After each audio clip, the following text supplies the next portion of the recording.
Well, I found my new favorite camera to manual focus with due to a feature that I didn't know existed and that I haven't heard anyone talk about. So today I'm going to tell you about that feature and a few other things that I feel haven't really been talked about much when it comes to Canon's new EOS R. Because, you know, positive reinforcement. Let's get undone.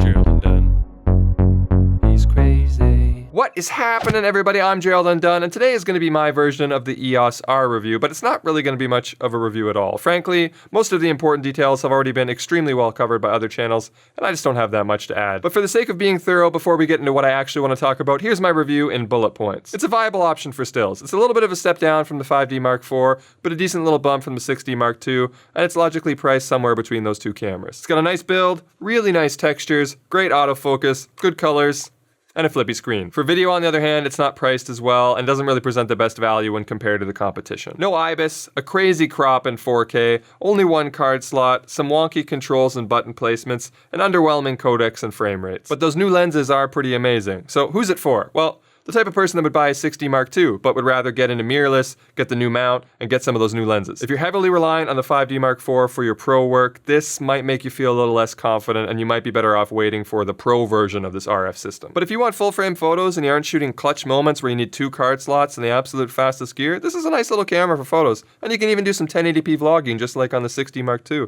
And you can also do 4K vlogging now if you have a wide enough lens. And you'll still get the same Canon ease of use with reliable autofocus and pleasing out-of-the-box colors, but with a few new features. But like I said, you've heard that all before, right? So let's talk about some things that hopefully you haven't heard as much. So first up, I mentioned lenses and using a wider lens if you're planning to shoot video, and something that I think is great and hasn't really been talked about enough from the value perspective is the cheapest adapter, which in some cases you can actually get for free with a promotion that's going on for buying the camera, but even if you don't get it for free, it's still like the cheapest adapter I've ever seen, allows you to mount both EF and EFS lenses, meaning you can mount both full frame and APS-C lenses on your EOS R. Now I've heard some people talk about this when they say you can put a 10 to 18 on for vlogging, which of course is an EFS lens, but I don't think anybody's ever really hit home how great of a value this is. It's really great for value, and it almost makes up for the pricing conundrum we talked about when it comes to video. But more than that, if you remember the video we did on crop factor, then you'll remember that in some cases, EFS lenses actually outperform their more expensive big brothers when using a crop sensor camera, and this is due to the magnification of lens faults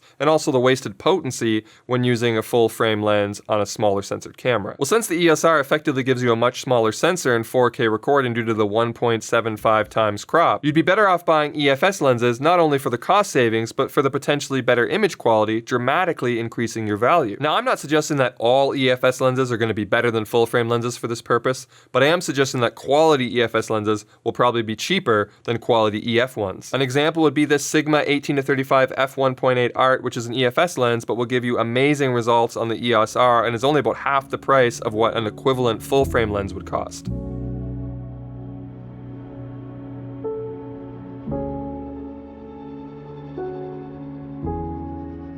But I should warn you that the 18-35, if you haven't used it, is pretty hefty.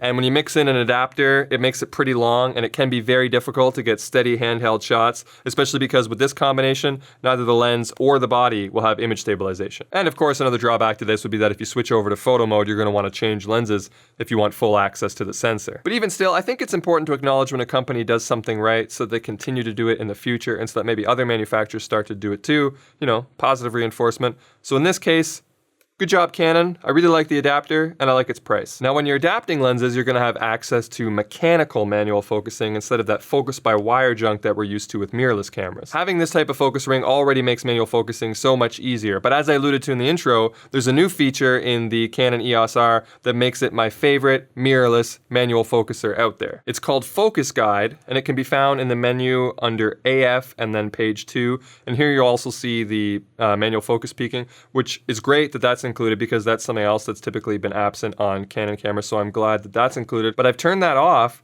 to use Focus Guide instead, which I think is outstanding. So let me show you how that works. So basically all it is this box that appears, and you turn the focusing ring to get those triangles to converge over top of the other one, and when they do, it turns green, and you're in focus. And I love it. And not only because it's helpful, because it lets you know which way you're out of focus by, as you can see, if I go this way, then the arrows are on the bottom, and if I go this way, they're on the top. It lets you know which way you need to turn the ring, but it's like this really satisfying mini game for me for some reason, where I just try to nicely put the triangles together, and when I do, I get the reward of the box turning green. There's definitely much more satisfaction in getting that box to light up green than there is for turning the ring and increasing the amount of blue or red pixie dust on your subject like you do with focus peaking. And it works well for the macro technique as well, which usually involves you setting it to be as close focus as possible and then inching in slowly until you achieve focus. Well, in this case, the triangles work the same way, even if you don't turn the ring. If you just get closer and closer to the subject, eventually you will converge and they'll get a green, and then you know you're in focus and you can take the shot. So good job, Canon. Love your green box. Keep doing that. Now, if autofocus is more your speed, you'll notice that there's no joystick for moving your AF point around. Now, the touchscreen is an option, and it works really well. It's very accurate and responsive. In fact, I love this touchscreen in general. I think it's great for menus and for changing settings as well.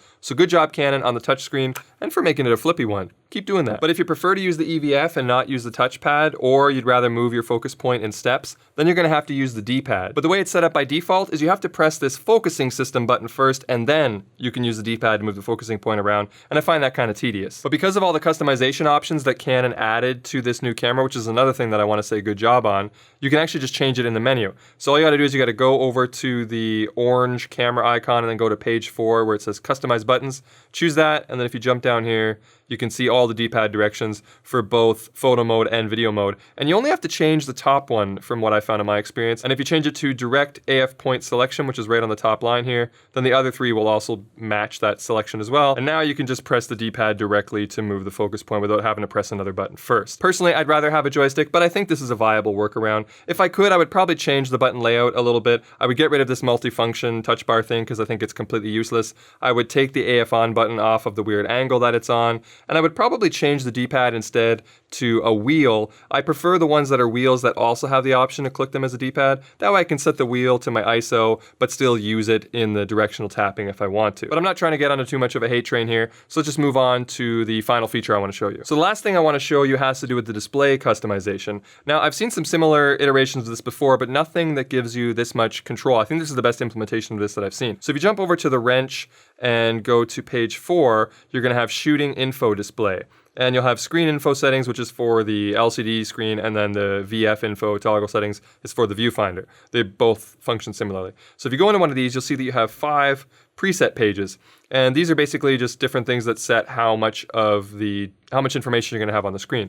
Now, other cameras, recent models have this as well. And I think this is great because you can, eliminate, say you don't want 3, 4, and 5. That way when you cycle through your display settings, you're just going through 1 and 2 and it's going to be faster. But what Canon did with it that I think is so great is that for each one of these, you can press info, which will allow you to go in further and customize them in a very easy and intuitive way. So basically you're going to get these new check marks now. The first one is basic shooting info, which you can turn on and off, which is your exposure settings and your storage type. And then you've got detailed shooting info, which has your focus settings, your white balance, the optimization settings, any codecs that you're using. And then you've got on-screen buttons, which turns the exposure settings into touch buttons or not. And then you've got your histogram display and your electronic level. And for the histogram display, you can even change it further for either brightness or RGB and for small or large. One unfortunate thing about the histogram though is that as soon as you start recording, it goes away, which is kind of frustrating considering how good the rest of the on-screen implementation was. But good job, Canon, on allowing such terrific customization of the display settings. Keep doing that. But if you could enable the histogram during recording as well, that'd be great. Anyway, that's it for the quirky things I was pleasantly surprised about when I was testing the EOS R. I don't think that any of these features are going to be make it or break it aspects when it comes to buying the camera or not, but as I said, I do think that we should continue to point out when a company gets something right to encourage them to give us more of what we want in the future. But that's going to be it for me. I hope you found this video helpful or at least entertaining, and if you did, make sure you leave it the old thumbs up and consider subscribing if you haven't already. But if you did not find this video helpful or entertaining,